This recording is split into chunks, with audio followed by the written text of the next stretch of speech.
What's happening? It is You're season 2, episode 10, finale of the PR Project, New York edition.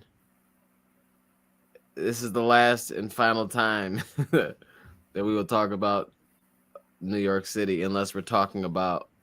I'm sure we'll bring up New York City once again sometime in the future, but yeah, you will. You'll bring it up once, Anyway, so let's not get stuck there because we have a lot to talk about. Aaron and I have just both ran the New York City Marathon last weekend, 7 days ago from this point right now.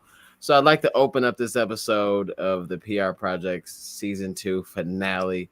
Just giving a big quick shout out to New Balance. New Balance reached out to us some time ago now, actually. Like, I didn't realize how long ago that was, but 10 months ago or something like that. It felt like when and they invited us to come out to New York, run the New York City Marathon as a part of like the New Balance media team. Believe in the Run was there, Kafuzi was there, Ashley Mateo, Drew from Wear Testers, Allison Staples, Alley Oops. Damn, I came with a government name for her. you tried to do the same thing for Drew. You just ain't had a government name on hand. Yeah, no, but Drew has his government name is on his Instagram. So I mean, but who else was there? Am I missing somebody? Oh, we had Laura Green, Featherstone Nutrition, all that. So it was just a really great vibe. Thank you so much to New Balance for bringing us out. They laced us with gear from months leading up to this. And race day shoes. They sent us these tanks that I got. I didn't know that they were like, I didn't realize they were supposed to be worn with the shoes.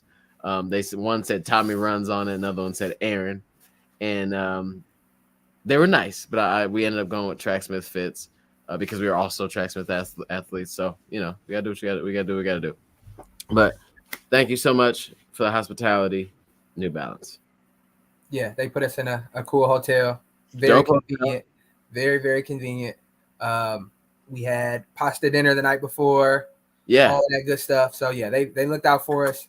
So shout out to New Balance. Did you see Kafuzi's weekend recap? Mm-hmm. Yeah, I like that. He did a really good job. Like basically from Friday through Sunday night or Monday, really. Felt like reliving it. Yeah. Like, and he was like, and then he talked the way he talked about the dinner. He was like, just a normal dinner or whatever, but he's like just perfect for, what we needed. Like, it was actually perfect. Like it checked off all the boxes. Pasta. That's all you need. But all right, so we got that out the way. Thank you, New Balance. Hopefully we get to do cool stuff with them in the future. That would be nice. Yeah, I like New Balance. Very much. I think they're doing a lot right now too. They're one of the companies that seems like they have. Somebody asked me the other day. One of the questions that they put up was, what company that I think was the best or like suited like the average runner the best, right now, like what shoe brands are like really kind of got it covered. And I think New Balance is probably, it's either like New Balance or Asics. Like, but the reason why I would lean toward New Balance right now is because like they just have like kind of everything you need for a trainer. Mm-hmm. I mean, for somebody training for a marathon, like you really do have like some solid, speed work shoes. You got super solid recovery day shoes. You got super solid in between days and all that stuff. I mean, Asics does too, though. So like those two companies really have it like figured out. I agree. Yeah, I agree. I enjoy many different shoes on the New Balance lineup. So I don't think there's any New Balance shoe that I don't like right now in their lineup. Like pretty much every shoe is wearable. Yeah. Yeah, and the one thing that they don't like, and as opposed to like Asics, one thing that New Balance doesn't have is like, I don't think they have like any wasted shoe. Not wasted, but any like there's not many redundancies in the shoes though. Not really. Like it's like, I mean, maybe you could say like the 1080 to the more series, but I feel like the more needs to be there. I think that's different too. I think the 1080 to the 880 possibly could be the closest thing to like, I don't need this if I have that. Yeah, but the 880 is there to be a little more it's like the wider toe box. It's almost like the answer to the Hoka. It's just like here, Okay. this one is there in case you want a shoe that's a little more stripped down and just like super comfy and like no frills, just like the regular basic trainer. I feel like that's the 880, and I'm not sure the price point at 880, but I'm sure it's probably very reasonable. Yeah, I guess I would assume the same thing too. Probably right. All right, what are we doing? So let's just jump into this. I'll let you go first. So we can just rip the Band-Aid off. Okay. We'll go. We'll let you start off. So we're gonna do New Balance. New Balance. We're gonna do New York City Marathon recap. I'd like to start off with saying that it was like 70 what 2 degrees when we started, wasn't it? I mean, wasn't it? All right, so it was like 72 degrees when we started the race. No excuses. That's just a fact. And it was a. I thought it was maybe just like my over-exact. Like, I mean, I know everybody was really hyping it up and all that stuff, and I tried to act like it wasn't there. But like in all the recaps that I'm seeing, everybody's saying everything about, like, there's no one that doesn't talk about that day without starting with the heat, even if they PR'd. I mean, yeah, I definitely, if I would have PR'd, I definitely would have. I would be like, bro, it was crazy hot. You feel me? It was like 85. Humidity was it gets worse. It was uphill. It was uphill the whole way, snowing. It's crazy. Like, yeah, I think I saw a hurricane, a Sharknado. It was crazy. I saw a hurricane. All right. High humidity also. Let's go. All right, go ahead. Go ahead. So I like to before we get into this, I'd like to proudly announce our new sponsor of this segment. The Struggle. This segment is sponsored by The Struggle, because that's what that's what New York City was. The $0 sponsorship. It was a struggle. It was a struggle. We'll start back at the beginning, and I'm gonna go through it. I'm gonna go through it quick. I'm not gonna bore y'all with all the details, but yeah. So my alarm clock went off at 4:30 in the morning, which is already strike one of the day. The race started at 9:10. Mind you, the race started at 9:10. My alarm went off at 4:30 in the morning. Thankfully, we had daylight savings time to get us another hour of sleep, but 4:30 is still 4:30. So that happened. Let me give you the Summer Jam screen. I threw my kid on. You know what I'm saying? I put my kid on. I already had it laid out like first day of school. You feel me? Had everything ready to rock. Thought like, hey, am I gonna need this hoodie? You know what I'm saying? Am I gonna be chilly in the runner's village? You know, no, I wasn't. I put a t-shirt on. We got on a bus that was probably 4 or 5 blocks away from the hotel, so that was really cool. We didn't have to take a plane, train, and a bus, and a boat to get there, so that was cool. We hopped on a bus that was pretty comfortable. A bunch of our friends were there. So that was like anxiety reducing a bit. Just like driving down the highway with a police escort. That was cool. Yeah. So we get to the Verrazano Bridge. We drive over it. It was kind of cool. It was like, okay, this is a pretty long bridge, but it's manageable. We'll make it work. Mm-hmm. So we get there. We walk over to the VIP tent. Subtle flex. That was kind of cool too. Yeah, big flex. That VIP tent was dope. They had a row of like 8 to 10 porta potties behind the tent, so like only people in that tent could use it. I think I went straight for a beeline there. Nobody had been in that boy. Brand new, dead stop. Yeah. So yeah, that was super convenient and very nice. Shout out to New Balance for being able to put that together. I made a beeline to the bagels, because I knew I wanted to eat my bagel with enough time to digest said bagel. So we ate good New York bagels. Took in some Gatorade because I knew that we needed to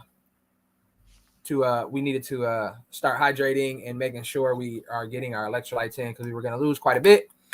So just hydrating, talking trash with all the Believe in the Run people, and Laura and all the cool people that were there. So that was cool. And then we get the call that they are beginning to they opened the corral for our wave. Thankfully, Tommy was in my corral. Tommy was in my wave, but he wasn't in my corral. But he decided to start in my corral with me because we were both in wave 1. Kafuzi was also in wave 1. Drew was also in wave 1. They were just in different corrals. They had different colors. Yeah, it's this big color coded corral system. It's kind of crazy how much. It's literally unimaginable how many people run that race. Like it's almost impossible to wrap your mind around how many people run that race. And when we were walking out once they let us out like the corral onto the actual course, and you could see this big line of people.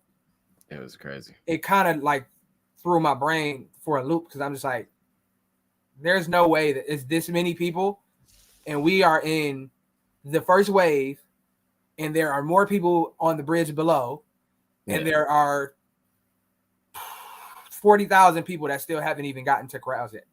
So the concept of how many people was running the race was unbelievable. So we heard from Eric Adams a little too much. I think we got a national anthem. We got a helicopter flyover, and then we took off. Cool. That was cool. Yeah, that was cool. So it seemed like they were going slow motion over. Yeah. I mean, it's because we saw them the jets, them fighter jets in Oregon. Anything gonna look slow compared to them. Right. They're breaking the sound barrier. So we get out first mile. No room at all to make any kind of moves. I was trying to be mindful of weaving in and out of people because they're like, oh, don't weave in and out of people. You know, you want to conserve as much energy as possible. But I was weaving in and out of people because I didn't want to start the first mile at 8 flat. Like that's I think you did. We did better than like, when I think like weaving in and out of people. I mean, because I've been in races where I was like legit going like way out my way. Yeah. I mean, we were kind of just like changing lanes. I'd say basically. Yeah, it wasn't weaving. We were being it was no wasted effort there. Okay, we were being respectful. Yeah. So once we hit the crest of the bridge and started going downhill, it was all right. It felt decent. Me and Tommy stuck together for a few of the early miles. I was feeling like a knot in my stomach, but I think I felt that before, and I'm like, it'll go away. I'm just gonna, kind of just whatever. It's fine. I didn't panic. So just trying to take a few deep breaths to kind of like try to make it go away. Eventually, it went away by like mile 2. Mm-hmm. So that was cool. And so we're cruising along. I don't know what that street was. Very long street. I think that's Bedford. Very long street. The long one? Yeah, very long street. Yeah. Very long street. And you could just look up and you see runners for days. Literally runners as far as the eye can see. And you could see the hills just rolling. Nothing crazy. Just rolling hills for the first 10 miles. Well, 8 miles. And I felt like I was working a little harder than I had been, but I still felt like I was doing okay. That was 4th Avenue. 4th Avenue. Okay. Yeah. That makes sense. So mile 2.5 to mile 8. Yeah. So that was cool. A bunch of screaming people. We got people when they were like probably at the peak of their energy levels because it was like the first wave of people and they couldn't wait to cheer. So we were getting like big energy from the people. Everybody trying to figure out where they want to settle in as far as effort wise. I never quite felt like I got comfortable in that first 8 miles, but I didn't feel like I was too far out of my comfort zone. But then we made that turn at like mile 9-ish. And then it was a hill that went up around mile 10, I think. I'm trying to look. This is very amateur.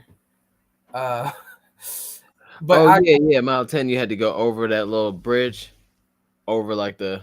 It wasn't like a bridge, but it was like an overpass. we were in a neighborhood. We were in a neighborhood, but it was climbing. It was climbing Yeah. for maybe a half mile, Yep. and it was so hot. I think that was the hottest part of the race for me because it just seemed like everybody was just jammed in, and like the people were right there on the sides. Like it was, and I'm like, man, it's getting warmer. I could tell it was getting warmer, but I'm just like, whatever. Somebody handed me a bag of ice, and I'm like, all right, cool. I'm gonna rock with this for a few miles, and I would just kind of rub it on the back of my neck, and I was just like going from hand to hand, just like whatever. And then so we conquered that. We kind of weave through neighborhoods a little bit, and we get to the Pulaski Bridge. That was that bridge that we crossed the halfway point on. Yep. And that's when the wheels began to fall off. Yeah. It got bad. So what was that, like a 13? That was right around 13.1. I remember I stopped. Oh yeah. It's like right at 13.1. Yep. Yeah. I that was the first time I walked, was shortly after the 13.1. Okay. The next water station, I grabbed water. I drank some. No, I poured a little bit over, like on the back of my neck, because that's what I was doing at almost every water station. And then I went to drink it, and I choked, and I'm just like, and so I started walking, and yeah, and I started. So I probably walked for like 15 seconds, and then started running again, and I'm like, this is tough because it was up the bridge. So I'm like, all right, don't worry about not getting back to your pace right away. You're going up the bridge. Just go down and get yourself together, figure it out, and you'll be fine. Yeah. So I did that. I wasn't fine. I probably ran a couple 7:30s after that. And then, the struggle bus. I hopped on the struggle bus. I walked again, and then just like 8-minute miles over the Queensboro Bridge, 8-minute miles. And then I just like, it was just like, why am I out here? It got dark mentally. It got pretty dark. So I made it to mile 21, and then I like went off to the side of the road, and I sat down, and I'm just like, man, this is not how I thought this would go. Right. And then I saw Kafuzi, and he's like, all right, come on, let's go. So he picked me up. I ran next to him I guess you could say I ran, but we did a lot of walking, jogging, jog vibes for the next like 2 or 3 miles. And yeah, he was just super positive, so much love. Everybody, like, Kofuzi is like the president of running right now, it seems like. Like, man, so many people like, yeah, Kofuzi, yeah, showing love, and he like giving him energy right back, and I'm just like, I can't do this for like 5 more miles. It's too positive, and I'm in too dark of a place right now. So I'm like, all right. I'm like, let me go in this medical tent right quick, because I started to feel nauseous and lightheaded, almost like I wasn't cramping, but I could feel like I was on the verge. So I sat in the medical tent, and I told the people, like, yeah, I'm not gonna finish. Like, what mile point was this? 24. I'm like, I'm not gonna finish. It's over. Like, it's cool. But now looking back though, isn't that crazy? Like how you could go 24 miles, and then 2 miles just seems so unbelievably like long. Well, the reason the 2 miles felt so unbelievably long, because the 2 miles before it felt so long. So like, yeah. I was at 21, and I'm like, I'm not gonna be able to finish. That's why I sat down, because I'm just like, I'm not gonna be able to finish. I gotta figure out what I'm gonna do. And then in my mind, I'm like, all right, well, I'll just stop at the next medical tent and see like what the vibes are. Yeah. So I was like, whatever. And then Kafuzi helped, like, just having him there helped me kind of like just like, all right, well, let's just try to finish. So yeah, I stopped at the medical tent. I sat in the medical tent for like 10 minutes. They're like, are you gonna finish? I'm like, no, I'm not gonna finish. Like, I'm done. And then they started bringing people in like on stretchers and stuff. And I'm just like, perspective switch. yeah, I'm like, no, I'm not about to hog any resources because I feel like I don't want to finish. Like, I know I can get to the finish. I can get to the finish. It's not going to be ideal. It's going to hurt a lot. And those last 2 miles were probably the most painful, maybe the most painful thing I ever did because my legs just didn't want to do it. I felt like I was going to throw up. It was all bad. But yeah, I got to the finish and I saw Malik. Shout out to Malik. Man, I don't know how we happened to just like be there together at the same time. And so that was super cool. But yeah, super humbling, man. Super humbling to go into the race with an idea of one thing and then it not happening at all, like not even close. Yeah. Super humbling. But you know, it's a part of the game, I guess. You know, it's what we deal with as runners. And like I've told people for the last week, like I probably could have adjusted my effort and ran a lot more conservatively early on. But my goal wasn't to run 3:10. I didn't want to run 3:15. Like I didn't care for that. I'm like, it's not what I came here for. You didn't train for that. So you ran conservative. I mean, but yeah, proud of you regardless, Aaron. That's like it is what it is. Like you're gonna have bad days, and it was. And I think you had a bad day on top of a bad course, on top of a bad weather day for running a marathon. If you take away, because the way that it went for you, if you take away the weather, and then you still run that course for some reason, I think you can't. I don't think you should just blame it on the weather because people have had shitty days on really great weather days. You know what I'm saying? By the sounds of it, it sounded like it was already something going on somewhere earlier than it possibly should have, even with the heat. You know what I'm saying? Like it was hot, but I think that you were having a tough day before you even knew it. You know what I'm saying? Like, because the way it sounded, everything fell off too quick or too soon. You know what I'm saying? So you fought through and got through. Like to mile 24 was probably pretty incredible. You know what I'm saying? And the fact that you pulled it together and finished, it is what it is. And New York is definitely like I didn't run Boston well, but I feel like I know for sure there people you're questioning yourself way before halfway in that race. Well, not way before, but like wherever Queensboro is, people were breaking way before then. You know, and that's just because the course is tough.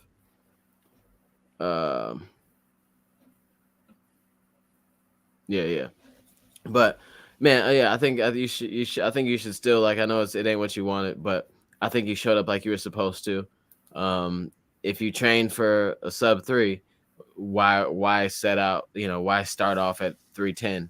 You know, because even if you it's hard to go backwards. Then you know it's hard to make up for from a 3:10 to a sub 3. You know, after halfway. So like I think you did what you needed to do, man. Because if you ran a 3:10 standing up, would you be happy? Yeah, I don't think so. So no, probably not. Yeah. I mean, on that day, sure, I probably would have just been happy to be done faster. Because yeah, and I didn't say my time. So 3:56:58 was the final time. My goal was to run under 3 hours, so I missed it by at least 56 minutes and 59 seconds. Mm-hmm. So yeah, to say that I was humbled is an understatement.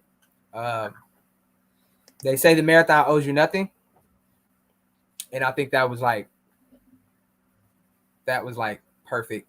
That was like the perfect microcosm of the marathon. Like everybody's like, man, your training went super good. Like Yeah.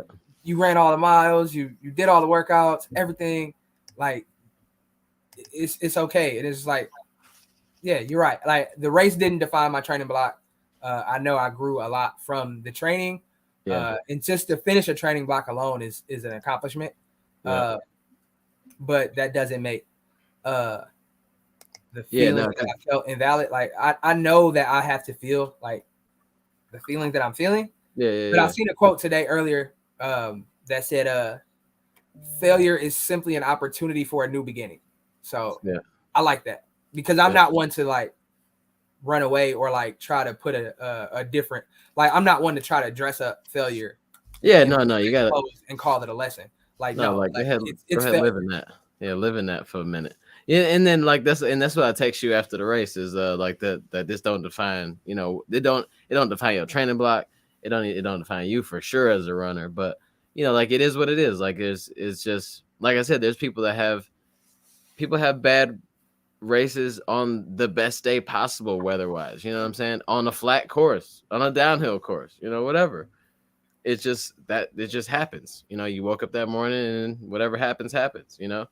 Because there's some people that had amazing races somehow on that day, and they probably like, I don't know how I did it, you know, because it just is what it is, man. But yeah, no, I'm super proud of it. And like I saw you, I know that you was upset, you know what I'm saying, at the end. And I felt for you too. I'm like, that he about to be so, and I see all the time on the somebody else's app, I'm like, he about to be so mad, bro. But it was cool. Like, you know, you got it together quick and, you know, sulked for a second, and then we had a good rest of the day or whatever. But I just knew like, oh, he about to go crazy in this next one. Whatever he do next is about to be intense. But yeah, man. But I mean, even then, make sure you still have fun because you had a lot of fun with this training block. You put in a lot of miles. You made a ton of progress. You know, and if anything, this was just a big ugly workout for you. You know what I'm saying? So on to the next one, bro. On to the next one. Yep. And thank you for everybody in the chat with the kind and positive words. I appreciate that a lot. Happens, man. It is what it is. But yeah, so let's pivot out of this, man. Let's pivot out of this. All right. Before we go to yours, yeah. While we have the man here, shout out Rashard. Oh, what up, Rashard? Oh, Rashard. Big PR in Indy. In crazy weather. Yeah, so he PR'd in an actual it was a storm, wasn't it? Wasn't it raining and windy? Windy and raining for sure. I heard that it was it wasn't raining where Rashard was the whole time, and I heard it was a tailwind the whole time. Say all the photos that he had was photoshopped. Dry. All the photos he had, like all the photos I seen was sunny and dry. Everybody else was Ari and them was like soaking wet. I'm like, what's happening? Where was Rashard running? Rashard ran the virtual. Rashard was covered by the blood of Jesus out there. That's what it was. He said he asked to send out his hedge of protection around him. It came out the gate dry. But yeah, no, congrats on the big PR, bro. That's incredible for sure. All right, so let me jump into mine. Yeah, so mine is not. I gotta hype mine up a little bit so we can bring it back. But yeah, no. So the day did start off really well. Other than the 4:00 wake up, the day started off great. That whole you wake up at 4:00 anyway, bro. You're that's so not true. Put yourself on the Summer Jam screen, bro. Go ahead. All right, Summer Jam screen it up. Hold on. There you go. Bow. Yeah, no. So the day was cool. It started off. I like the VIP entrance or VIP bus was really dope. The VIP tent was cool because like you just don't have to sit on the grass. Yeah, we had little chairs, little food, whatever. But I think so.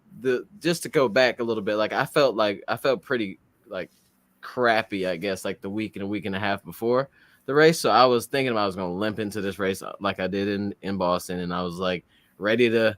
I already had my post written up, like, oh, you know, I'm about to start. Had to please pre-cop. I had to please pre-cop, ready to be like, I tried my best. I ran 2 good marathons, you know what I'm saying? So I had it ready to go.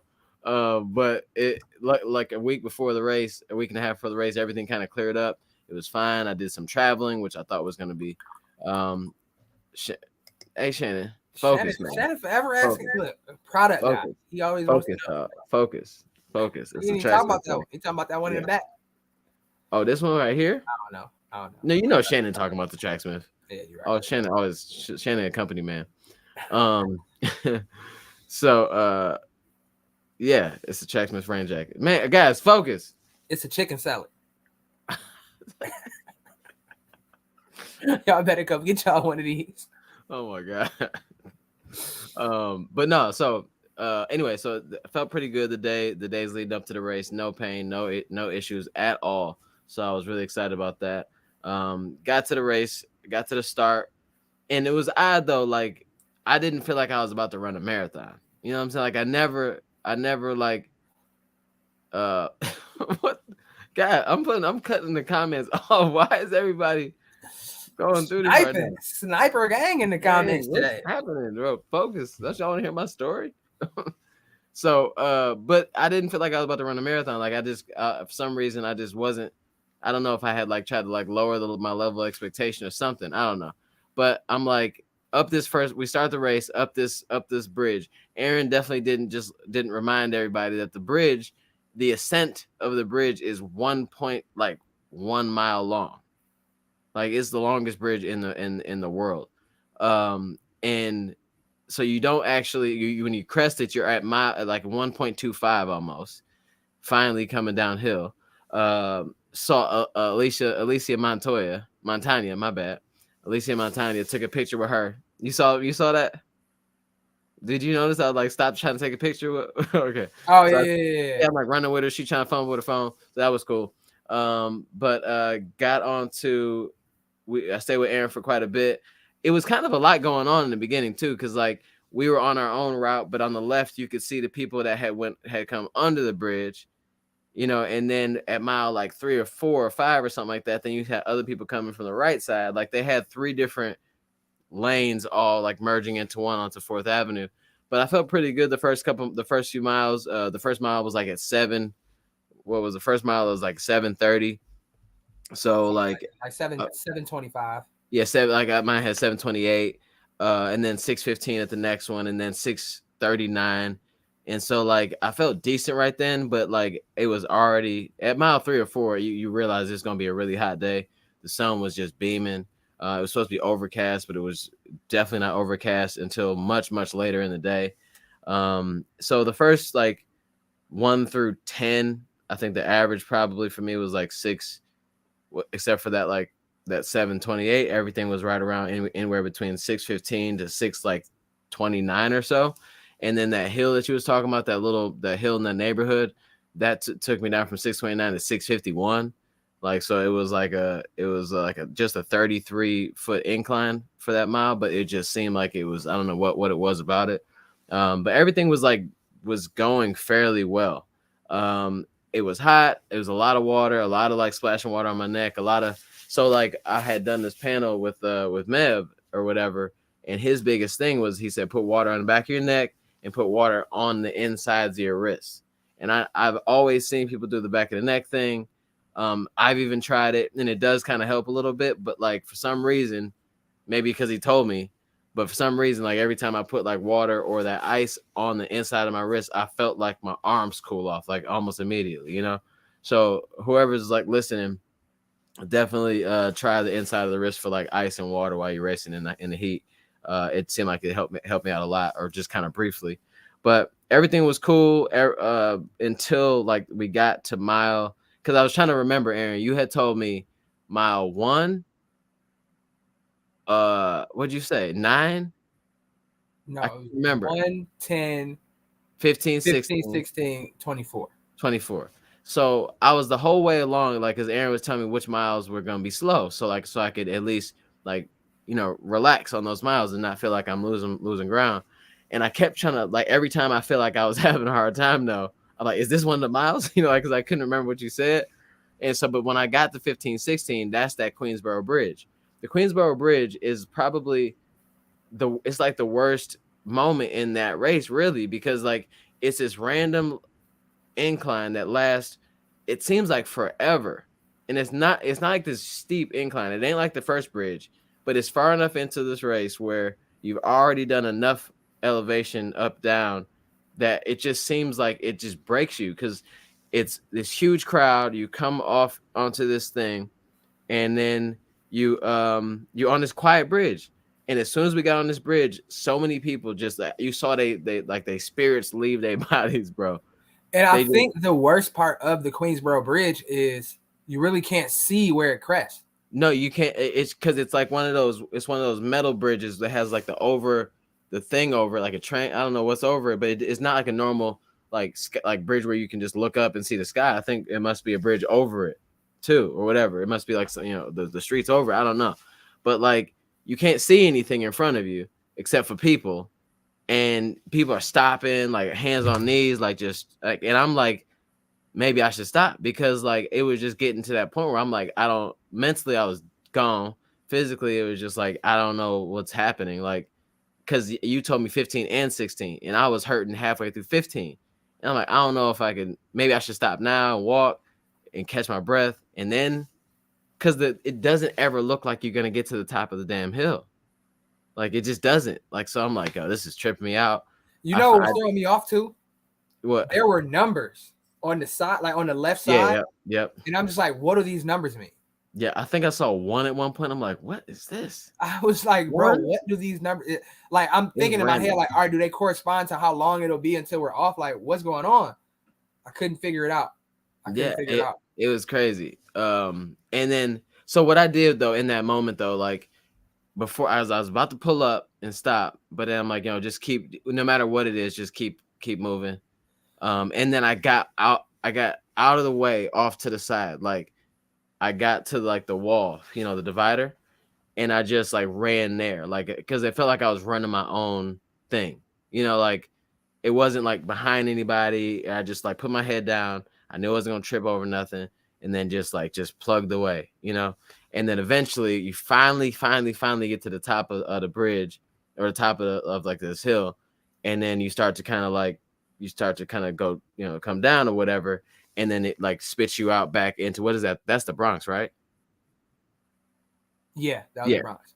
So like, but then as soon as we got over this hill, I got on the off ramp to the Bronx. I saw Erica up ahead of me. And then I'm like, bet, like just stay with it, try to catch her, and then just run with her, And then so we got off into the Bronx, and then things went insane. Crowds were crazy right there. And that kind of helped, caught up to Erica, and she just wasn't having the best time right then either. Because I think that stretch, that 15 through 17, I think that's probably where most people just lose it, because of just the way the course changes on you. And so I just stuck with her for a second, and then ended up just going through. Mile 20 is the Bronx. That was Harlem. So we came out. I think that's Harlem. Harlem, okay. Manhattan. So after the bridge is Manhattan, and so yeah, it was. So that's Harlem, right? No, I don't know. I don't know. Yeah, about it. I don't know what it was, but so it's the Upper East Side is what it says on the map. We ran from 16 all the way to the Willis Avenue Bridge, which is 19 and a half, and then you go into the Bronx. So my apologies to our New Yorkers. Yeah, my bad. New Yorkers. That spits you out back on Manhattan. Oh, like Lenox Hill. It was like over near like Lenox Hill and all that. From Queens, my bad. So you go from Queens over the Queensboro Bridge back to Manhattan. And then 4 miles until the Bronx. So that was Manhattan. Okay. The Upper East Side of Manhattan. Yeah. So we was in Manhattan. Sorry, the crowds was dope right there. And that big straightaway was kind of cool, but it was a little demoralizing again, because you're just looking ahead of you, and all you see is people. So every time I would get in those moments where like it was just, I kept casting out far enough, like, I feel like crap right now. It's only 17 miles or whatever. I just kept trying to bring myself back to like this moment. Just do this thing right here. Don't look up. I mean, look up, but don't look like that far ahead, just because I didn't remember the course very well. So it was like, I just have to run straight and just see what happens. And I think I got to like mile like 19 and 20 for me was pretty tough. But like, it was like, that's when I saw this dude on the side of the road, like is this black dude like on the side of the road sitting up, because people was holding him up, and they had ice bags all over his legs. and he just looked like he was just like out of it. Like, and I know he wasn't dead or nothing, but in my head, I'm like, dang, is he dead? Like, and then it kind of like snapped myself back out of it, like how you was in the tent. Like, it's people worse off out here. So I just kept pushing, kept going. Um, got to the finally, I kept hearing all these like tips that people were giving me, like, oh, hold back until you see the green of Central Park, and then that's all you got after that is 4 or 5 miles or whatever it was. And I'm like, as soon as I saw the green in Central Park, I'm like, I have nothing left other than like this moment. Like, I don't see how people make moves and push and all that stuff at this point. So we get through the park, and then I think I was doing fine until they send you out of the park onto whatever that street is. And it stank.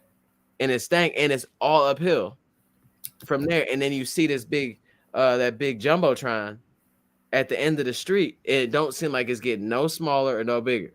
It's just there. The worst part about that is I saw the jumbotron and I'm like, dang, people finishing. But that little stretch ain't even that long though, is it? It's like a mile. Anyway, but like you going down this street and it was just terrible. Because like the hills of like Central Park they weren't that bad. Like I don't think that they were that bad because I don't really remember them that much. But I was looking forward to like, because they're much shorter than the rest of the hills that we had dealt with. So I was like, okay, I can deal with rollers. So rollers were cool, but then that one little stretch up that last street was pretty brutal. But it was a lot of people and it was cool. It helped me kind of keep going. Got back into Central Park. That little last stretch from turning right into Central Park to like the finish line. Shout out to that lady that was pointing to that little lip in the road. Yeah, she yeah. was very animated and she was doing a great job. Yo, she is a lifesaver. Whoever she is, she needs to get a raise. She needs a raise. If she's a volunteer, she needs to get paid. She was like, Eric Adams need to give her the key to the city. You know how them people be like directing airplanes? She was doing that. So like if for those of y'all don't know, when you turn right back into Central Park, there's this really big lip, it's almost like the size of a curb, and they got it spray painted orange. And she's standing there. Her whole job is to make sure people see this lip and make sure that they don't bust their face. And she was doing the best job because at that point you have mile 25 and most people are out of it anyway. But she like brought life, like, yo, this is going to be the end of you right here. And I think I ain't here to see nobody trip before me. Everybody saw it. She did her job. It was great. She should go home feeling like the happiest person of the day because she saved. She was there feeling like the happiest person of the day because she was dancing and like, I'm just like, this lady is where it's at. Like, I didn't see all that. Yeah, I was going a little slower than you, but yeah, she was doing it. And then so like you got into the park, that last stretch seemed like it took forever, but the crowds are on both sides. It was lined up. I could kind of sort of hear the finish line stuff going on. You saw that sign that said 800 meters to go, and I just thought in my head like, all right, 2 more laps around the track, we good. No, and then I ran for like 2 more days, and then I saw another one. I'm like, this one gotta say 200, and it said 400. Yo, that's the funniest thing though, because I seen that 800. I said the same thing. Okay, 2 laps around the track, and then I ran what I thought was at least a lap or 2, and I didn't see the 400. I'm like, what's happening? I thought it was gonna be like 800, 600, 400, 200. No, it was 800, 400, and that threw me off. And I don't think they ever say 800, 600, but I needed it to. It just made sense in my mind that they would count it down 200 at a time. It took so long to get to 400, and then I saw 400. 400 seemed like forever. And my dumb butt the day before or Friday, I did that little photo shoot thingy, and I was at the 26-mile mark. So I'm like, I remember thinking like, oh, that's just right there. But on race day, that just right there got stretched out to something crazy. Hey, yeah, 800 meters equals 2 days is wildly accurate. Wildly accurate. It felt like forever. My watch died within the last 800 meters. I felt like we ran an ultra, bro. We ran an ultra between 800 meters. I stopped to get a sandwich. I was getting crewed up. But so I finished. It was really dope. I know my mom said she was in the stands or whatever, and I thought she said right side. So I'm like, she had a video of me. I'm overlooking to the right, looking, trying to see the vibes. and she taking the video screaming, but nobody can hear her because everybody's screaming. But then Allie on the run, she's got the mic or whatever, so she say like she yelled out like in crossing the finish line to for his third marathon in 3 months under 3 hours, and then says Tommy runs. I'm like, that's so dope, and cross the finish line. But the day sucked. The time was cool. I was like, let's just be real. I was going for like sub 248, and I ran 258, which I mean 358. Wait, what did I run? 258. Damn, 358. You ran 358, right? I ran 356. 356. So like I'm trying to run 248 and I ran 358. 10 minutes seems like forever when you're out there, because it is when you like something that you're shooting for, like the gap of where you are, where you want to be it's pretty tough. But honestly, like it was I'm surprised, like I'm happy and surprised that I made it through all 3 marathons and then finished this one decent in under 3 hours. But the biggest part for me, everybody asked me like what was like my biggest takeaway or like the best thing that happened that weekend. And honestly, it was just the amount of people that like recognized us or me, both. Okay. They only recognized me because I was standing next to you. And like, oh, I see you on Instagram sometimes. Oh, you the guy with the you the other floating head when he be talking on the show. Yeah. Cool. Can you take the picture? I was trying. The amount of people that recognized me though and was like talking to me like during the run, like other runners, and then people on the side that I didn't know and stuff. Like people were sending me videos at the end that people I didn't even like have never had like a conversation with or even a DM with or whatever. The love was crazy. And it made all of the effort to do all 3 or even just that one absolutely worth it. And I feel like some of the like the cheers for people that just would say my name and my bib didn't say my name on it or a shirt didn't say my name on it. So for them to know it, sometimes it definitely helped to kind of get things going a little bit when I was having a tough time. But I feel super, super blessed. We both got medals. That's the thing. Like it is what it is. We both got our medals. We both, there was no prize money involved. It's just, it is what it is. You get it done, have fun, and wear this boy with pride, because no matter what, that's what we did that thing, 1 star checked off the list, I guess. Yeah. 1 star out of 6 checked off the list. But if anybody has any questions for us, that'd be cool. Let's start the Q&A off. Let's get the Q&A going. Anybody got questions, please ask. I think my story recaps was terrible. Aaron's is always so much better. Did either of you find the crowd energy exhausting at times? Yes. Yeah? Yes. Me as a natural introvert, yeah. It was a little overwhelming. Yeah. Especially when you walk in and you get to look at people in their face and they be like, "You can do it," and I be like, "No, I can't." Oh no! No.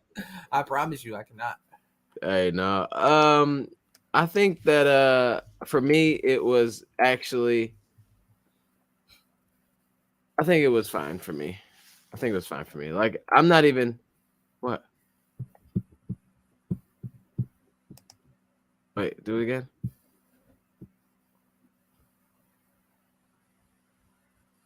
Oh, I'll drop a discount code. You got a discount code? Salute. Oh, well, yeah. Wait, why do I keep clicking the recap? What's wrong with this thing? See, what's going on? We got. So yeah, ask us any question. Anybody got a question other than the discount code? Yeah, okay. So, but yeah, the crowd energy. I felt like it was really like I felt like the times that I really wanted to stop. I was embarrassed, too embarrassed to stop because of the crowds. So I respected it at the time. I was too embarrassed to stop as well, but my body wasn't. My body was like, "Boy, I don't care about you or your feelings." Man, because like when I slowed down, when I thought I was just like charging along, like cause instead of stopping, I just slowed down a lot in my head. And I looked down, I was still doing like 7:30. You know what I'm saying? So I'm like, oh, it's not like, how sometimes you think that your slow down like in between a rep would be you'd be like, man, it's gonna be 9:40. And then Yeah, he's like, you, this is like like so. a minute off of what I was just doing. It feels Yeah, like that's where I felt I was. all right. Before we get too far away from these questions, so Okay. Alexa says, aside from Boston, what other big races are you both thinking of next? I want Berlin, Tokyo, and London. But next for me, I'm sorry. Next for me is Boston again. Yeah. But I aside looked from at the I took another look at the qualification standards for Chicago the other day, and I thought about it. So we'll see. wait, you got it though, right? Do you have it? Yeah, I have it from Rhode Island. So Okay. if I want to do it, I'm guaranteed entry. But I'm just like, man, that's 322 days from now. Do I Man, you want to can do spend it. that money for a race that I don't even know I'll be alive for? Oh my God. All right, next subject. Next up, Shannon says, what was the worst bridge? Queensboro. Pulaski. Well, I mean, Queensboro would have been the worst bridge for me if I was running it, like if I was still running fast at the time. But by right. then I was running 7:45, so I was just like trudging along. But Yeah. Pulaski, I was like still trying to compete, and I was fighting off the demons. And yeah, no, I didn't. Yeah, I saw that. Do we know? Now, hold on. Wait, Brian is hijacking the show, and I'm glad you did this. Is that real? Is that a thing? Did that just happen? Somebody go buy a jacket and see if this PR project works. Shannon, do some research for us. Shannon, go plug in this PR project at Tracksmith and see if this works. So yeah, for me, Pulaski Bridge was the worst. Worst bridge. Queensboro was bad, but it wasn't the worst for me. Yeah, for me, and Queensboro. I was running next to Simeon. So shout out to Simeon from Chicago. We started literally right next to him. And I kind of got this thing where I like to try to find as many people of color as I can at the starting line of a race to give some encouraging words to, just because we are so underrepresented all the time. So I saw Simeon, and he had long hair that was like dyed blonde, similar to mine. So I'm like, oh, this is my brother. So let me dap him up and, you know what I'm saying, give him some well wishes and everything like that. Not knowing that this guy ran 2:42 in Boston earlier this year, like legit guy. So yeah, we ran next to each other quite a few times. I helped him out when he was walking. He was in a bad space. I'm like, come on, let's go. You know what I'm saying? Readjust, refocus, and just let's go. And we ran over the whole bridge and probably for a little bit longer. And you know, so it's just as much camaraderie as possible. So shout out to Simeon for making a bad day at least a little better. That was cool. Yeah, and I think that the Queensboro Bridge is the worst one because it's like it's timed perfectly to destroy you. And it's just in the way it's set up that it's aesthetically terrible. You know, it's just not even like a pretty bridge. It's just like, I don't know. I feel like in a construction zone. It's weird. So Shannon wants you to repeat what Oh, the announcer said, why do you make me do this? So the announcer said, in crossing the finish line for his third marathon in less than 3 months, in under 3 hours, Tommy runs. But she yelled it. It was dope. It was amazing. So Gary says, you both said you wouldn't go back, but with some time to reflect, would you run it again? I would run every other race in the fall first that I want to run. And then, I'd go back. I think on a better day, it would be a course that I think that you could, now that we kind of seen it, you could kind of tactically go back at it, you know, like it's like one of those things where you just got to see it kind of to understand, I guess. And the weather didn't help, you know, but so if the weather was a little different and I didn't run, I feel like if I didn't run 2 marathons before that, I think maybe I could have had a better chance at like just surviving and living and just like doing a little better and kind of going after a goal. I don't think it's a PR course for real, unless like your last PR is way over where you should be, maybe. Or you take some time off from the marathon, but you still train. Yeah, like, and you just, yeah. I'm never one to say never, so I wouldn't rule it out. Never. But if I went back, it would be like a victory lap, like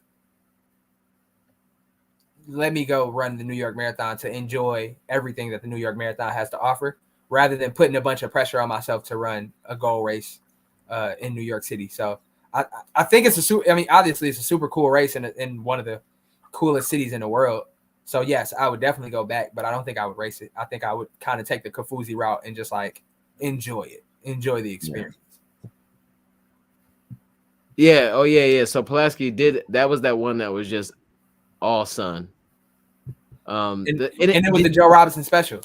It went up and turned, and that just always makes hills worse. If it curves, then it is just that much worse, bro. That is so funny because that is definitely a Joe Robinson special, bro.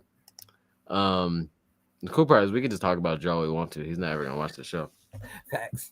So Brian asks, "Are you chasing times or race experiences? Example: Tokyo, Chicago, etc." Yes. Well, yeah. Yeah, both for sure. Both for sure. But this is also Brian. I don't know if you know, but there's a promo code out there for Tracksmith called PR Project. We are going after PR. We're trying to run well and be cool at the same time. Yeah. See, the thing is, we're both like new enough to running where we just feel like a PR is necessary every time. And until we wise up from that, this show is going to be thriving, whether we bomb or not. We're going for those PRs, and especially like Chicago. When he goes to Chicago, like it's a fast course. Tokyo, I don't even know what Tokyo is all about, but I want to run it fast. Berlin though. That is a chasing time and experience. Berlin though, I'm going crazy. I'm poor, y'all. I'm poor. I want to put in for these races, but I'm poor. You just keep saying that. That's fine. This is called digital panhandling. I'm poor, guys. I just can't afford the plane ticket.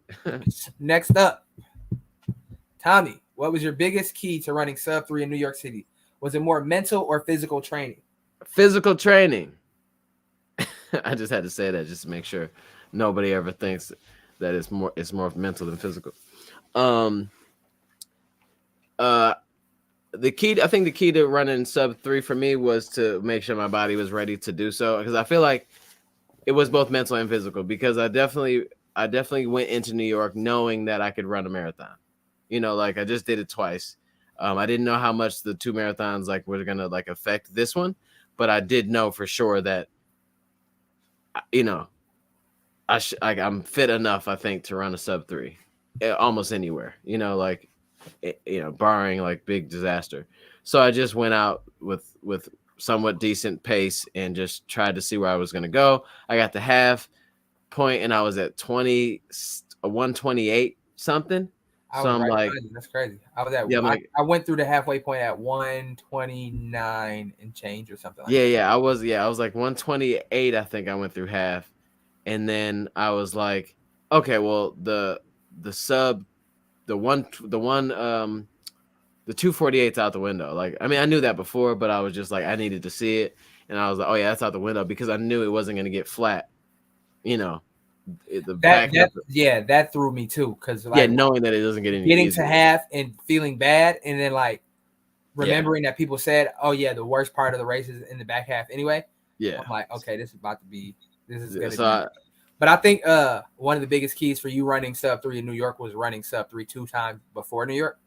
Yeah, because it was just in neither one of those I was I didn't leave it all out there in either race. So I knew that it's going to get weird around 24, 25, 26 miles. I was ready for that. And as long as I could get to 20, if I can get to 22 miles, I guess 20 or 22 miles and feel decent, and not decent, but feel like I'm not dying, then I feel like I'm fine. So I think it's just the experience, the physical training. My body was ready, so it's both, I guess. Terrell says, how did y'all train for that amount of elevation for this marathon? I didn't. So that's one thing though, that I regretted. Every time I hit a hill, honestly, I'm like, damn, I should have been training with Aaron, because I didn't train with you at all for hills because I had the other two races that were flat. But I'm like, damn, because when we were going up the first bridge in the first mile, I was winded, bro. I was winded. I needed that downhill to happen quicker. I was But looking up at that helicopter like, I if that looked over. helicopter clipped this bridge, I looked over at you a couple times, bro, and I'm like, dang, you just look like he was just it felt normal. decent. He was So normal. look, I looked up at the bridge, right, and I seen the helicopter flying over, and I'm like, if that helicopter clipped this bridge, they're gonna have to stop the race. But we already passed the bridge, Mm-hmm. so we gonna finish like top 1,000 because Dang, only 2,000 people gonna finish the race. you thought about that? It was stupid. My brain was going in weird places. But back to the question. That's what the marathon does, though. Yeah, even at mile 1.5. So I trained. So I've yet to run a flat marathon. Newport was like a total of like 800 plus feet of elevation, and then New York City was like 900 something. So there were long runs that I would do, hill repeats after. There were also specific hill workouts that I did in the training block. And some of those were like tired hills. So I would run like a very extended warm up. So like 45 minutes warm up into like, I think one of them was like 8 by 4 minutes uphill with 2-minute downhill recovery or something like that. So it was just a lot. And then a lot of easy runs over hills too, since I live in a hilly area. So I think I was getting around like 2,000 feet of elevation gain a week for a good portion of the block. So I feel like I was well prepared for the hills. Just and it's funny because I chose New York instead of Chicago. Not that I had the opportunity to run Chicago, but my preference was to run New York over Chicago because Chicago was so hot last year. And I'm like, New York, it's November. There's no way. There's a zero chance that it's going to be too hot for a marathon in December. And then Mother Nature was like, you must have not met climate change. So Allison says, did you learn anything new about each other through this race experience? No, but this race experience, no, not at all. But I did learn more about Tommy's mom, Kathleen. That was very fun. She was the star of the trip. Yeah, she was the star of one of Kafuzi's recap too. Yeah. Your mom is awesome. She's the greatest. Yeah, no, and what I learned about it. I don't know, I mean, because we didn't run together, so I don't really know. Like, I mean, I know he had a tough time. He had to fight through or whatever, and I'm glad we had a friend there for him, like to kind of keep him pushing. And I'm glad they rolled in a few bodies while he was in the tent. Oh, I did learn something. I learned that Tommy is not good with having sentimental conversation in real life, because when we were in the family reunion thing, I was sitting on the ground and I was like probably crying, and Tommy texted me. He texted me some very encouraging words, but he was literally like, I was standing 2 feet away from me. I was less than that. It was like right next to you. Yeah. So I learned that Tommy has a hard time verbally expressing his feelings, but he's pretty good at it through text. So that was cool. Yeah. So I mean, I think everybody know that. He just didn't want to like. No. I think I would never have said that to you out loud. Never. I mean, because everybody knows, like, even on these things, like if you go to my Instagram and read my captions, that's all how I feel right there. I won't be able to, I'll never say it out loud, but I'll get to Twitter fingers for sure. But I learned a lot about you in the training. You are, I think I already knew it, but like you reassured or reconfirmed or whatever that you are willing to put in the work for what you want, and you like the process, and you train with like a chip on your shoulder. And I do think that might have, I think you carried, I know you probably don't think so yet, but I think you carried a lot into this race. You carried a lot to the start line of this race, on your shoulders more than you probably should have. And I've done it. I did it for Boston, but I think I did that for Boston for sure. Like I just needed to, like you needed to do it because you did all this stuff. So you have to do this thing. And I think that you probably, because you trained so well. Like I told you, like I've never been that ready for a marathon as you were for that one. But yeah. Aaron puts in the work. All right, what else we got? Shout out to Drew. Brian Shout says out it's to real. The discount code is real. Drew told me to do a shout out to Drew Hartman. He's Hey guys, this discount code may not last very long. So this is like a random moment, the random thing that just happened. So the discount code is PR Project for 20% off Tracksmith. And you cannot buy shoes with them.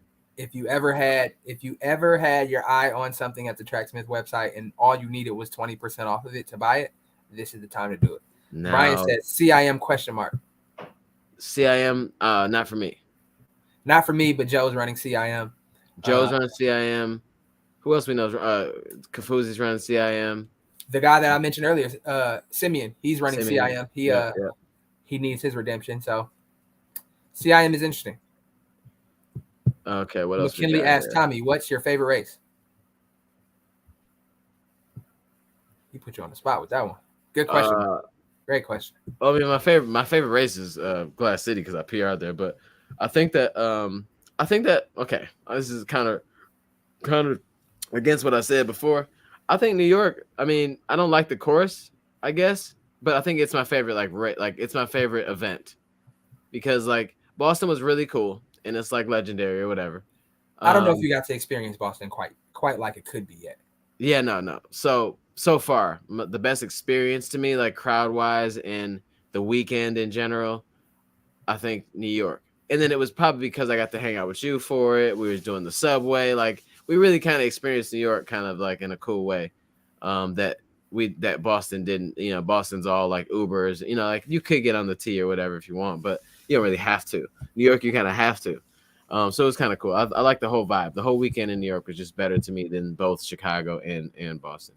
Yeah, people ask me like, because I was kind of raving to people that I'm in constant communication with that I really enjoyed the city, and they're like, "Well, what is it about the city that you like so much?"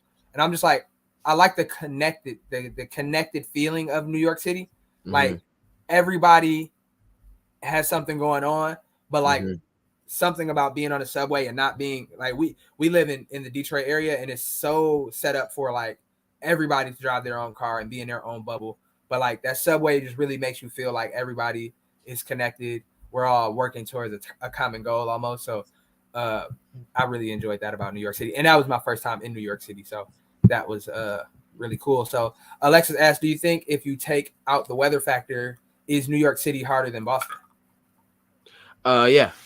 Yeah, you kind of said that earlier too. Yeah, I think so because like it's like immediate, like it's just immediate. It's 900 feet of elevation, I think total 900 something feet of elevation. Yeah, it was 900. Boston's like what 7 something, and then most of it downhill. I mean, Boston's a different race because it's like kind of brutal in the sense like it changes muscle groups, 20 miles in or whatever.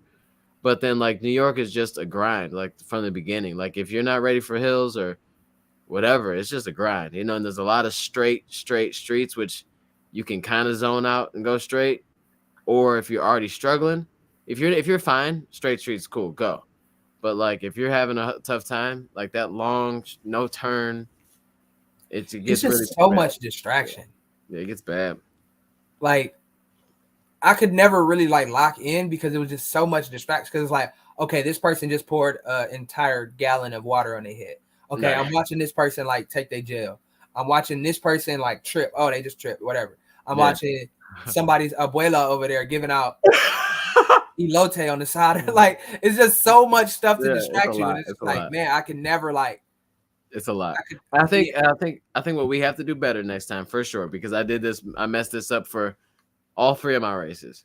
I never started in either 3 of the races with the time group that I wanted to stay with. Mm-hmm. You know, like even you, like you started behind where you really wanted to be. So if you had a great day, you still would have just been running by yourself and just dealing with all that, without locking into a group. Because running with a group, if you can find a group that's like is looking for 250 and you stay with them, like there's 10 of y'all or whatever, time gets, you're able to just kind of like do that weird traffic thing. Like we're all getting the back this time or all get in the front, switch up. You know what the perfect like microcosm of the entire race was for me? What's that? It's like every few miles I would look down and I would see somebody's pace band. On the Like, ground? I would see somebody like rip their pace band off their wrist and tossed it, and I'm just like, yeah, Oh. it's one of those days because Yeah, because you you couldn't have do it. it, but It's you're not not helping sticking you. to it. It's not It's helping no you. help. Is probably just like in the way. That weather was just brutal, though. It was I mean, brutal. it really was. So Dante asks, process over results. One word takeaway to describe the training block leading to the race. Successful. Sporadic. I'd say successful because I ran a 10K PR in training. I ran a half marathon PR in a race 3 weeks ahead of New York City. I ran another. I actually ran my 10K PR, a 10K PR time in the half marathon leading up to the race. So, and I felt stronger than I've ever felt in my life in a lot of the workouts. So, very successful training block. Absolutely nothing to regret about training. Like, did all the miles, did all the workouts, didn't miss a single run. Fought through some niggles, but didn't let them take me out. So, yeah, successful for sure. And the reason why I say sporadic, obviously, is because I ran a couple other marathons in there, and training was very strange. Yeah, you took the unconventional route, but yeah, you made it work. Yeah. Next up from Jay Pressa, shout out Spark Worldwide. He says, fellas, I ran my first marathon, so technically I PR'd, but this experience crushed me. What do y'all do for recovery? I find that crying really helps. No, I'm joking. Get all the salt out. Yeah, get all that built up sodium out of your system. Personally, in the last week, I think the one thing that did the most good for me, which is something I'm a proponent of even through training, I jumped in the ice bath, man. Jumped in the ice bath, and I came out of it a new person. And I probably should have did it in my hotel right after we finished because I was already burning up, and it probably would have been pleasant. But I waited until we got home. And yeah, so I think Tuesday after the group run, I didn't run, but after I went to the group run, I'm just like, let me throw some ice in the bath and do my thing. You know what I'm saying? Try to get back to some semblance of routine. And yeah, it helped out a lot. So, but congratulations to you and man, please don't. I hope I don't say his name wrong, but Edwin. I think Edwin is your partner. Yeah, Edwin, yeah. Shout out to both of y'all for running. I think they ran a Richmond marathon this morning. Yeah. Or was that Shout yesterday? out to y'all. Oh, the half was yesterday. Half was yesterday. Yeah. They ran the full today, and yeah, I could see from some of y'all videos that it was quite the experience. But yeah, take your 2 weeks off at least. I heard somebody say that for every mile you race, you should take a day off. No, I don't really ascribe to that, but if you want to take 26.2 days off, you earned it. Start running at 4 a.m. that 27th day. No, I think 2 weeks seems like has always been my thing to do. Obviously I didn't do that for this tour, but 2 weeks is normally the thing. Or if like you start really getting the itch and you feel amazing at 10 days in, sure, get out there, run easy. When you do come back, run for time, instead of trying to run a mile, just get out there and do 20 minutes, ease back into it unless you have some real reason to go crush yourself right away. But chill out, relax, eat really well. A lot of things a lot of times we'll run a marathon and then we'll think that the training block, we held ourselves back on food. So we go eat all the crap that we didn't eat during training. But now is also a really good time to replenish your body with the good stuff that was helping you stay fit and strong and healthy during training. So make sure, because you definitely depleted a lot of those stores that you have. So definitely re-up on the minerals and whatever. You know what I'm talking about. Do good. Eat well. Yep. Okay. For sure. Brian asked, what are you going to adjust heading into the next training block? That is a good question. Because I've been thinking about it. I don't think you should adjust anything. I want to race more. Was you race? How many times did you race though? In the training block? Once. Once. The half marathon. I mean, we raced a lot in the summer.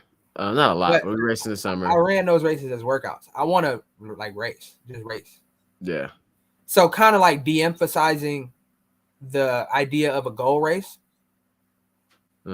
because I feel like I took a lot of pressure of completing the training block with a good race at my goal race, and that's putting a lot of pressure on one event that you don't have a lot of control of. Yeah. So I don't know. That was kind of just what I was thinking, but I'm not 100% sure.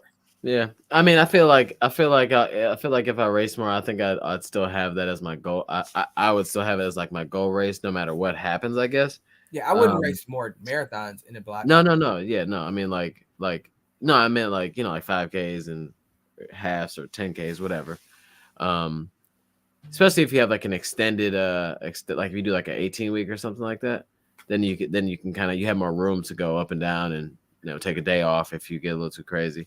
But you see pros do it all the time though. Like lately, especially pros will do a bunch of races like in the training block, but they're training through them, but they're still going out like all the way.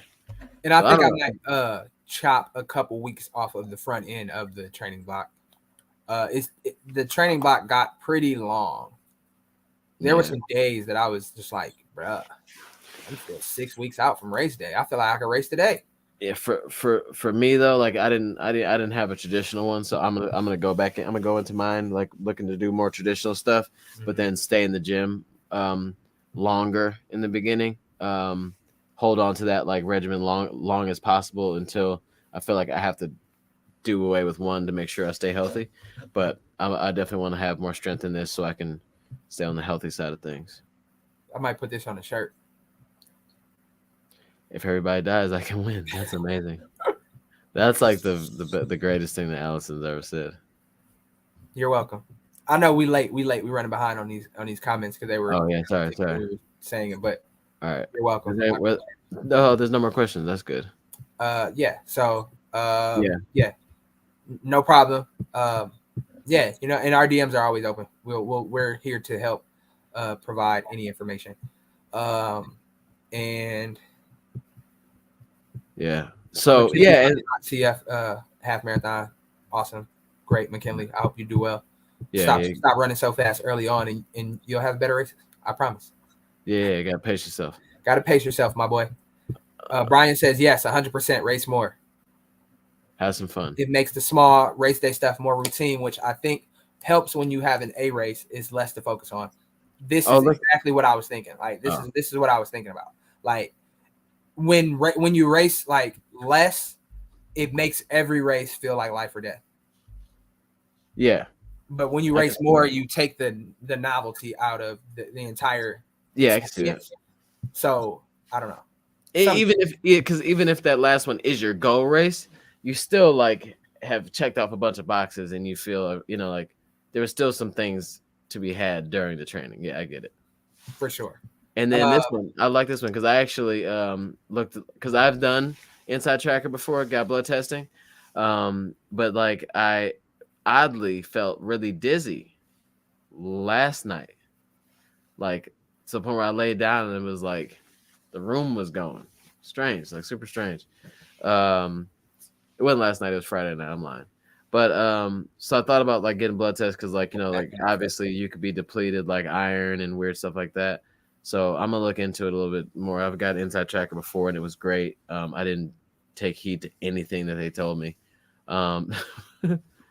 But like I wasn't in the right space for it, but I think I am now. I would definitely. I'm a numbers guy. I'm a nerd about things like that, data and stuff like that. So I would love to do that, especially during a marathon cycle to kind of get an idea of what I might need more of or what I might need to supplement. So yeah, I've definitely thought about it, and I listen to a lot of running podcasts, and Inside Tracker does a lot of marketing on podcasts. So they've definitely piqued my interest. But we can go back to what I said earlier. Yeah, no, and then it's like super easy too. Like it's like you just pop up. They got a bunch of different places you can do it at, and like you get the results in a couple of days. They got an app. They go over it with you. Right, but they're actually really dope. But earlier, I'll go back to reiterate what I said earlier. What's this? I'm poor. Oh no, yeah, no, I'm not. poor. Okay, I am poor. too. I am too. Poor. No, I am too in that regard. If anybody knows anybody inside tracker, hit me up. yeah. We can they can talk to these people. That I'm pointing to the people that we have on our thing. This doesn't show. Yeah. Anyway, describe the race in one word: disappointment.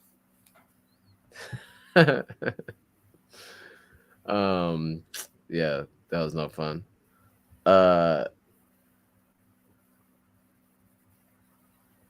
It was cool. It was cool. I mean, it was It was good. all right. It was regular. It was regular. Shout out Joe Robinson. It was regular. It was regular. Nah, it was. It's a weird. It was a weird day. Like it was a really weird day. Disappointment is it was the first thing. That was my. What's the one test that they give you? They give you like the little cards that got the blot ink blot test. Yeah. That was the first one that popped up in my mind was disappointment. But shout out to my one word. My one word. Disrespectful. Disrespectful disappointment. Shout out to Allison, man. Allison was hilarious the entire time. She made the weekend interesting. And because not a lot of times do we get to hang out with in the running space with people that look like us. Yeah. So it's cool to be on these journeys with people that can relate to us in that way. I'm not saying that. Yeah, and then but it's just it felt like. And we vibed out on a Sunday night. You know, went to a little spot that was cool. Yeah. It felt like family reunion a little bit. So that was cool. Yeah.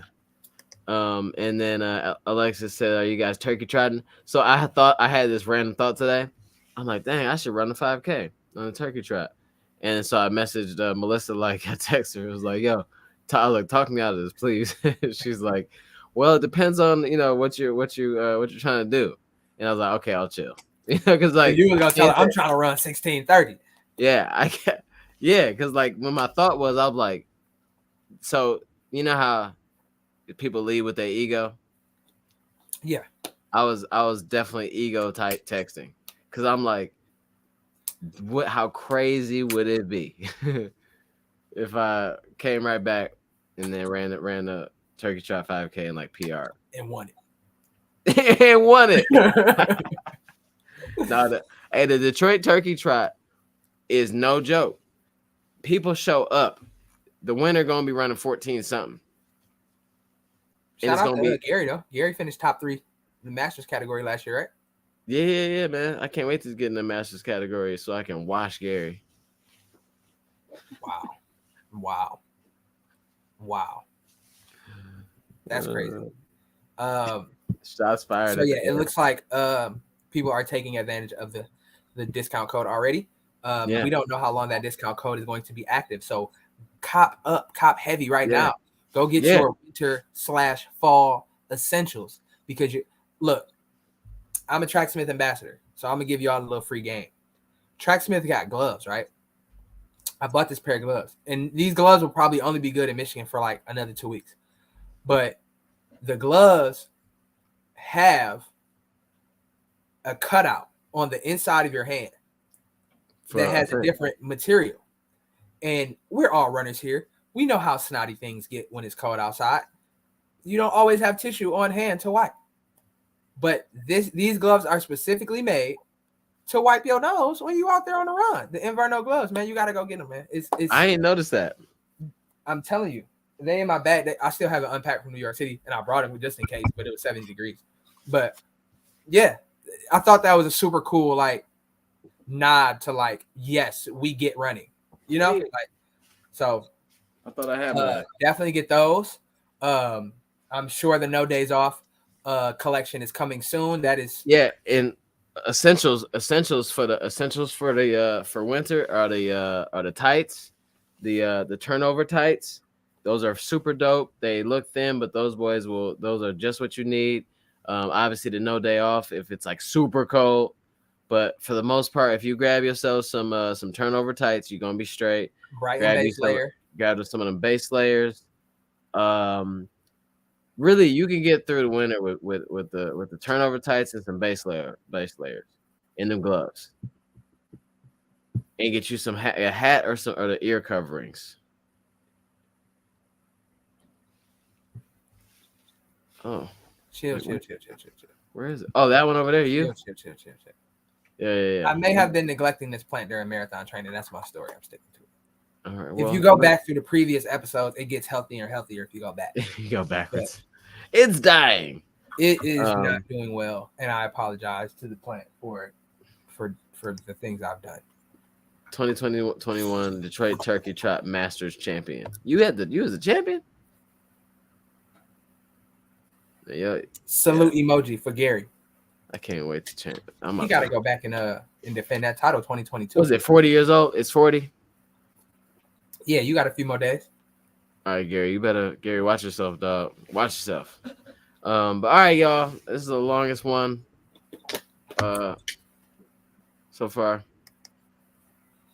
Thank you to everybody who followed along this season. This is our last episode of the season. Cool things to come next season. We probably won't do an off season because it's going to be. I'm not even going to be running until December. I don't think again. Aaron is doing his thing, just slowly kind of recovering, getting back. We'll both probably be starting some type of training in January. So we'll just start season 3. We'll take a little time off, start season 3. Hopefully season 3 we'll have cooler, different, better things. We'll have a sponsor again. It was cool to not have one, but we definitely would love to tap in with, say, like, I don't know, like Tracksmith or something, you know. Might as well. Seems like a fit. You know, you got 2 ambassadors on the pod together, talking about PRs and running, talking nonsense. Talking nonsense. Seems like a PR project. Tracksmith vibe would be great. Anyway, we'll be back season 3. Thank you so much for tuning in. Thanks so much for watching, and all the love, because it wouldn't be as fun without y'all. So, thank you. Let's do a PR project New Year's party on YouTube. Problem is, Aaron is gonna be at a function for sure. You know that one emoji of my man dancing like this? Yeah, that's you. That's gonna be me. I'm gonna turn it. No, I'm just playing. We'll see. That's you ain't. Allison said, y'all gotta do an end of the year with more codes. Relax. Hey, You not relax. Dang. She's like, more codes. Use us for our codes. Dang. We are not the cheat code. No. We just got you a code, and we already need another one. You give them an inch, they want to take them out. I got a UK code for you. Yeah, you got a PR project. We got a PR project code. Look, we giving y'all codes, man. We giving y'all the codes, but we gonna give y'all so much. You just gotta use them. Y'all gotta tell a friend to subscribe to our YouTube channel, and the more traffic we get, the more codes we'll get. So do y'all part, and we'll do our part. All I needed was Schoolboy Q to slide by that part. we still on a quest to get 500 subscribers. We gonna get 500. Now that we are out of marathon mode, I can start chopping up these clips, and that's how we'll keep the channel alive with more clips from the season as we go. So for the people that maybe caught on a little later or don't have the time to sit through 60 minutes of us blabbering, I'll take out the good parts and we'll start uploading the clips a little more often. Yeah. All right, guys. The clips are coming. Tracksmith has a code, PR project, 20% off. Like I said, we don't know how long that lasts. Go use it. See what happens. PR project, 20% off Tracksmith. Peace out. Season 2, episode 10 finale is over. Aaron ran his marathon. I ran mine. We are on to the next one. My Instagram is Aaron Worldwide, Aaron X Worldwide, AARONXWORLDWIDE. Follow me. Follow Tommy at Run, TOMMIE_RUNZ. I'm on Instagram and all that good stuff. Follow. Peace out. See you at the next starting line. Oh, that was cool. I stole that from